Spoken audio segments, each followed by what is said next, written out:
Hey, hi, Facebook, X, and YouTube Live. Thank you for joining me for Wednesday's edition of The Independence. As it is on Wednesdays, I am delighted that you are joining me here online for the streaming edition. We will be working with the studio over there, and I will catch you all on the flip side. Thanks so much. From the heart of the free state of New Hampshire, this is The Independence with Carla Gericke.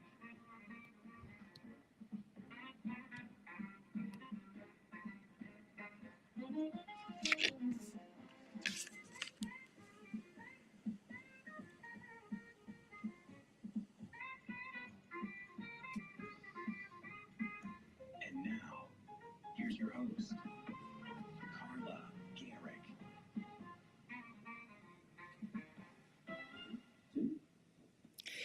Hi, guys, and welcome back to The Independence. I am your host, Carla Gericke. Today is Wednesday, the 11th of February. We are in the midst of our winter here, but welcome back. Thank you if you're joining me now here, live streaming on Manchester Public Access Television or on YouTube, X, or Facebook.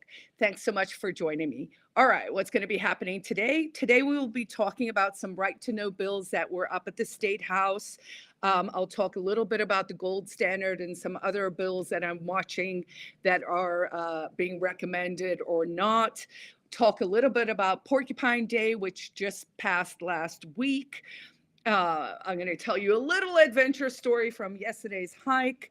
And then I thought we could talk a little bit as well about character, which kind of came up a little bit in the right to know context this morning up at what I'm calling the State House, but it's actually a building at One Granite Place that they're using in the interim while the main building is renovated.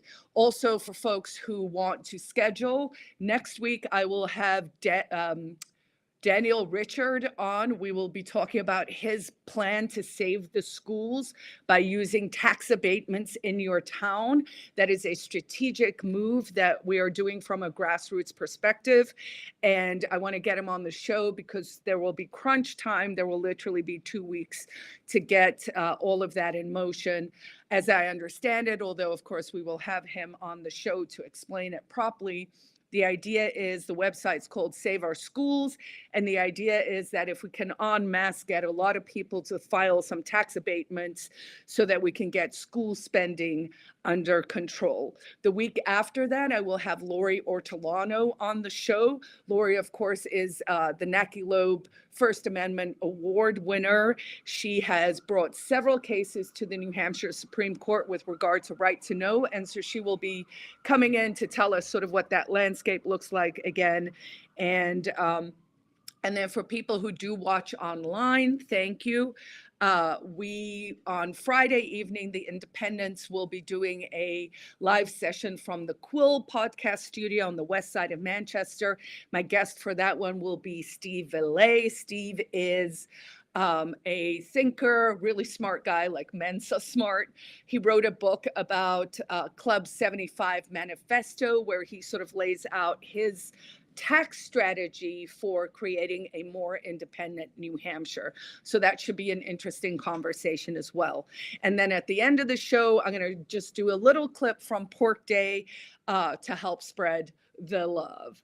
All right, so let's dive right in here. The first thing, I was up at the State House this morning on House Bill 1233 that was introduced by Calvin Belvedere, I can't say his name right, but this was a very technical right to know bill that basically just inserted 2 sentences. The idea being that when a body goes into non-public session, then they have to state the reason why it's non-public, because it's very limited amount of things that can be covered for non-public, which is reputation, national security, which of course is abused, and if there's some kind of financial thing where they don't want the number to get out, if there's like a bidding going on. So those are the very narrow exceptions that you're supposed to go into non-public session for. But of course, we know non-public session is abused or just people forget. So the amendment to 291A would say that only the portion of the minutes or decisions directly covered by the motion to go into non-public session may be withheld from public disclosure, and that when they go into non-public session, both the start time and the end time must be stipulated in the minutes, so that, why? So that we can know how long they went into non-public session. If you are having a reputation discussion about someone and you went into non-public session for 10 minutes, that seems reasonable. If it's 2 hours, maybe something else happened. Maybe it was a gripe or struggle session, but maybe actually you just continued on with the meeting and most of the meeting was supposed to be public. So this is, again, primarily a technical bill, and I am hopeful that I did hear a couple of the other right to know bills have been ITL'd, so I'm going to be cautiously optimistic that perhaps this one can go through, because it really is just tweaking a couple of things. Now, when I gave my testimony this morning, I did mention redactions, secrecy, the Epstein files, and why the work we are doing with right to know, with open government, is so important. You know, I don't think people fully grasp how we have inverted the way things are supposed to work. The government, under our Article 8 of the New Hampshire Constitution, is supposed to be open, transparent, accountable, and accessible to the people. We actually have in New Hampshire a very broad, beautiful language covering that. And then, you know, with all their wisdom up at the State House over the years, they've chiseled away at that by saying, well, this is reasonable, this is reasonable. And now we're at the stage where we just say, oh, it's reasonable that you're doing the public's business, but you can be in non-private session. And, you know, I'm of the mindset that even if it's a reputation-based conversation, you should actually put in the minutes who you're talking about. And why is that important? Well, because I think part of the way we could solve many of the problems we're confronted with as a society is to actually go back to some of the basics. What are the basics? It's your character and your reputation matter, and they should matter to you. And how you show up in the world should matter. You should be thinking about the words you put out in the world. You should be working towards alignment and an integrated psyche, which means that you are actually embodying the things you believe. You shouldn't be screaming things for clout. You shouldn't be saying things you don't believe. And even if you're saying something and you're in opposition to someone, you could probably figure out a way, whether it's from the Socratic method or just basically, I don't know, read a book on how to be like, how to win friends and influence people, Carnegie, right? Develop the skills to be able to show up and present your ideas. This flavor that we have currently, where people are just saying heinous things, or worse, actually projecting words and ideas and thoughts onto other people where it's not there, has to stop. Because also projection, right, where you're like, well, I think this person is saying this, but they've written something and you're deciding, no, they mean something else. That is assumptive. It is a projection. And I think you should think about the fact that unspoken expectations are premeditated resentments. Let me say that again. Unspoken expectations.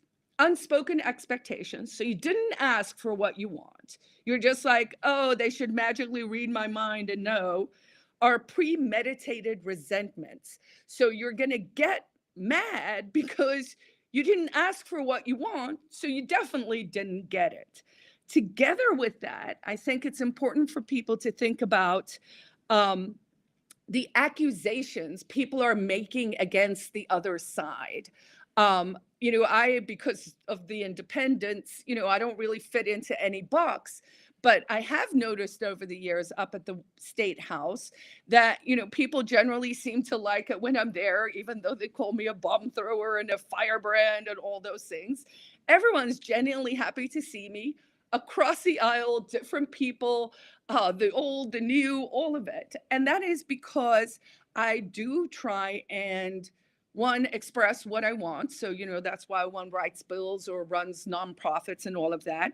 But also, um, maybe it's my diplomacy background, but I think it's important if you actually want to get things in life, there are ways to engage with people to get the outcomes you want. And then there are ways to not engage with people where your unspoken expectations are your own premeditated resentments. And then when people are making accusations, those are often confessions of their own character, their own flaws, their own wounds, their own issues. And they might have less to do with whoever is kind of throwing the accusation out there. And it's more of a confession of perhaps places one should be doing your own work. Now, I didn't get into all of that in that flavor up at the State House.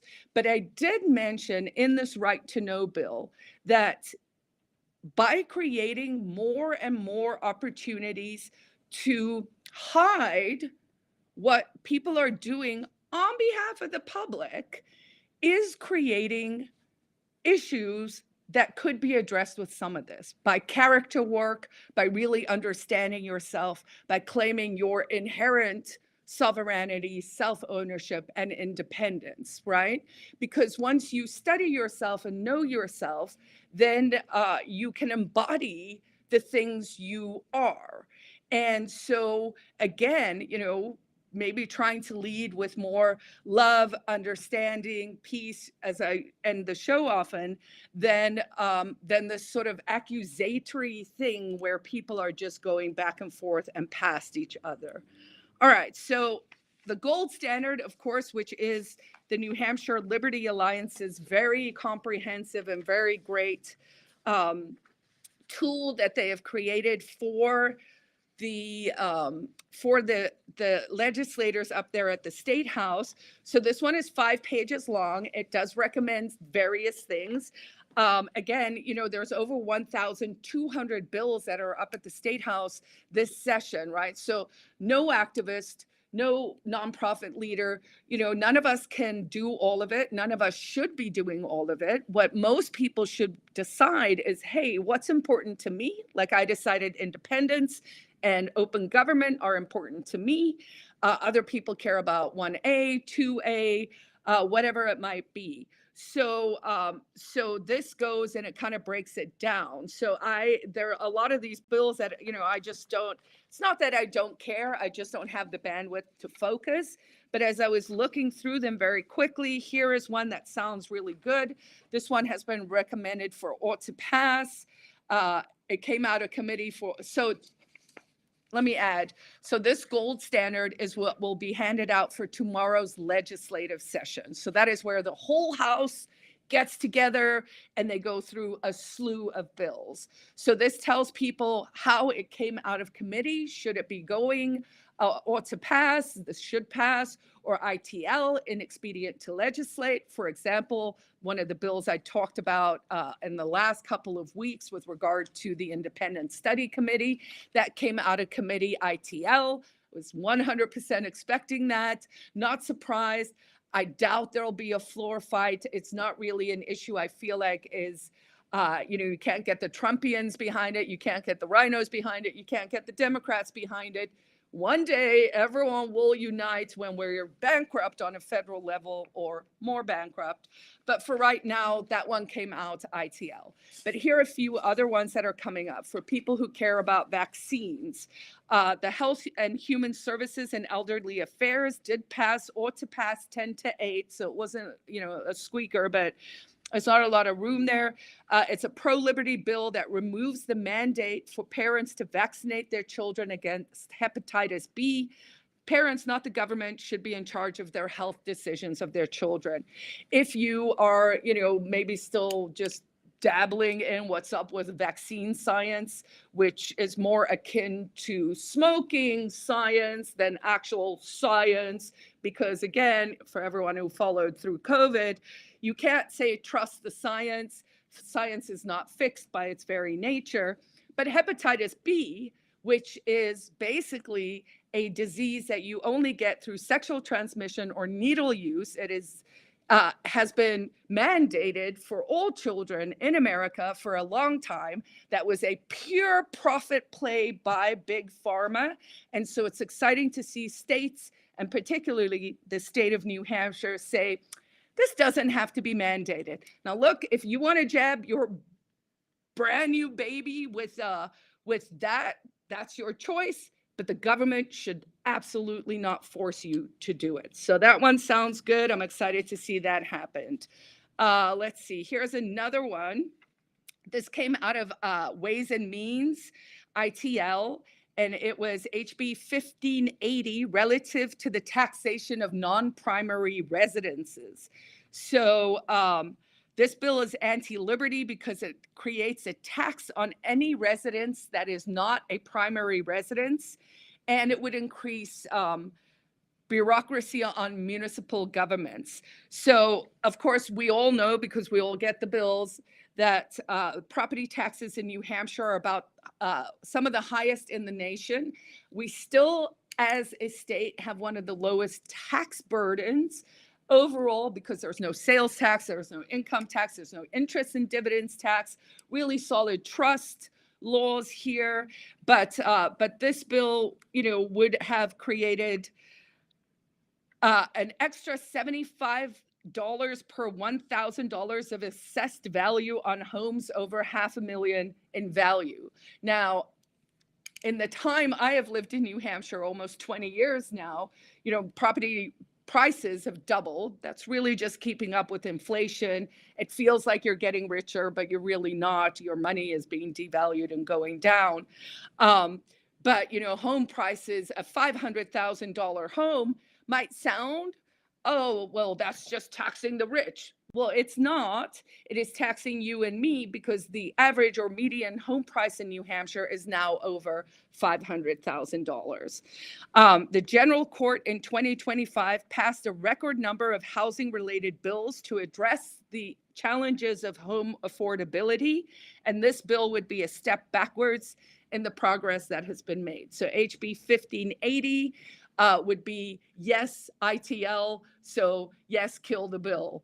And if you get as confused as I do sometimes, because it's like double negatives and this is, we're killing the bill, so you have to vote yes to the bill you're against, it's on purpose, right?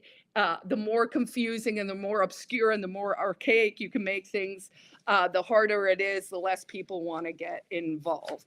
All right, now I'm going to tell a little story. I think I'm getting unraveled here.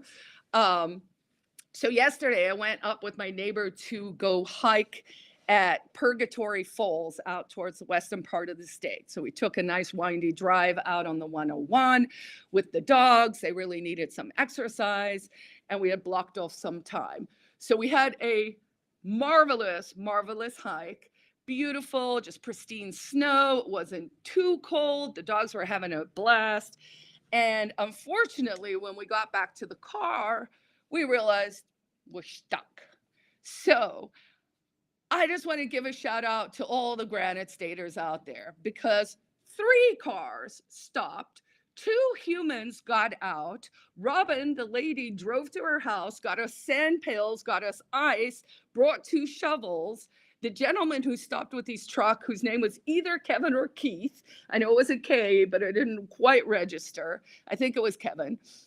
They spent probably a good 40 minutes with me and Brink, helping us to get the car out, because by the stage, it was like ice underneath and the wheels are just spinning and the dogs are like, hey, this is fun. And I just, Brink was kind of upset and kind of hard on himself, because he was like, oh, I shouldn't have got stuck in the snow.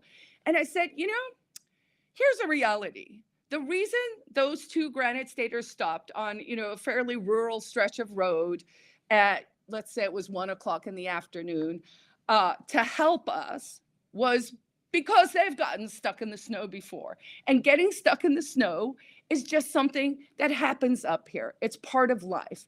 And how we deal with the challenges that are given to us, and instead of internalizing that you're now mad at yourself because you got stuck in the snow, it would be a much better frequency for us internally to just process it as sometimes dumb stuff happens. Everyone knows I want to put another word in there, but again, how you react to things will actually help inform your sense of self, and ultimately it will impact your health, either positively or negatively. So make the choices to positively impact your health, because of course, your health is the most revolutionary act you can take against all the nonsense that's coming, which includes a technocracy. Apparently, also, we're going to be building a moon base soon. I saw Elon's going to be doing that. All right, the other thing I wanted to talk about, I have a short clip here that we'll queue up in just a second. It's from Porcupine Day. So Porcupine Day was held last Monday or Tuesday, sorry, the 3rd of February at Murphy's Tap Room. And it was my deep honor to bestow the inaugural Live Free and Thrive award on Bill and Gail Domenico, who've been running Tap Room Tuesday, which is the longest running meetup in New Hampshire for Free Staters and Liberty Curious and Ron Paul and anyone who's really like, hey, this is a great place and we should keep human freedom flourishing. And so I got to acknowledge their fantastic work. I fundraised over $3,700 for the Free State Project. So that was great. But I'm just wanted to play a little bit of this clip to really just drive the note I'm trying to get here home. So hopefully it's cued and more than legislation, more than X-wars, because movements don't survive on ideas alone. They survive and thrive because of the people and how those people choose to show up. If you plant fear, fear grows. If you plant contempt, contempt spreads. If you plant hate, it comes back bitter and twisted. But if you plant love, generosity, patience, welcome, humor, you don't just get individuals, you get roots. Right? Those roots become trees. So thank you. It had like a little bit more, but it's good enough for now.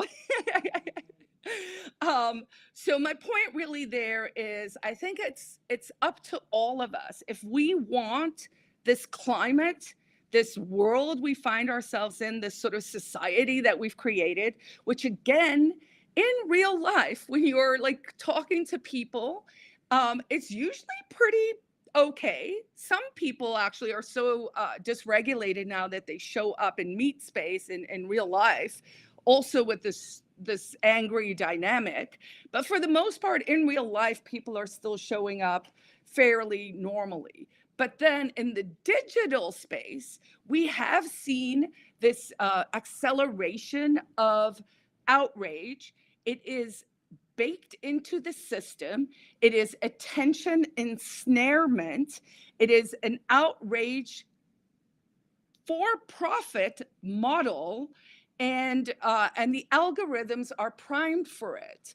So if you are someone who finds themselves usually being kind of cheery and loving and generous and kind and humorous and all of those things, and now you're at the stage where you're accusing other people of things or you're projecting other people, it's my suggestion, my genuine heartfelt suggestion, to maybe look internally one of the things that can often be an issue there is that you're outsourcing your agency. You're actually caring more about what other people think about you than what you yourself think about yourself. And the hard work, and the one we don't like doing, that none of us wants to do, is to do that auditing, that sort of rational self-assessment, that honesty where you're like, oh yeah, I can be a little arrogant, but I'm also self-confident.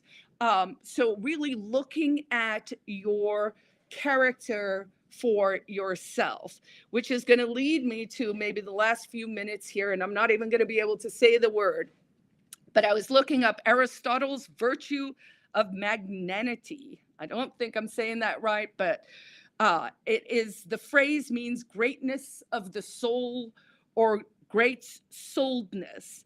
And it comes from his ethics book, and it means a virtuous disposition concerning great honor and one's self-worth, particularly regarding one's own excellence or virtue. Now, this sounds braggy, but that's not how I mean it. I did a lot of posts. You can go to my website, carlagericke.com, where I'm doing a lot of exploration of ego work for people, shadow work, my own experiences, what I'm learning, what I'm not learning. But the reason this particular thing came up was I had seen a chart from, it was Greek, the Greek god, I'm not going to remember his name, not a god, Greek god.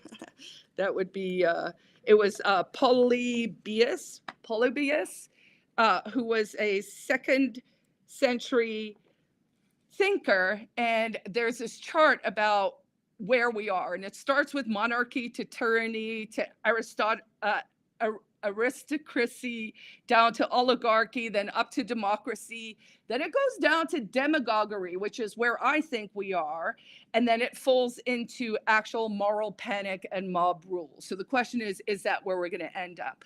But what struck me was that people seem to forget there are good leaders. Not all leaders are rotten and bad. And it is actually about the character of the person. And so my mission in life is to be like, honestly assess your character, worry a little bit less about what everyone else is up to, and then make yourself the best you can be. And that is how we heal society. So I'm going to leave you guys on that little preachy note for today. Join me on Friday night. It's live on YouTube, 7 p.m.-ish. And you can always find all my content either on my YouTube channel, Carla Gericke TV, or on my website, carlagericke.com. I wish you guys peace, love, and understanding, and I'll see everyone back here again next week. All right. Thank you for joining me here too. Everything will be on the website in a few hours. Bye.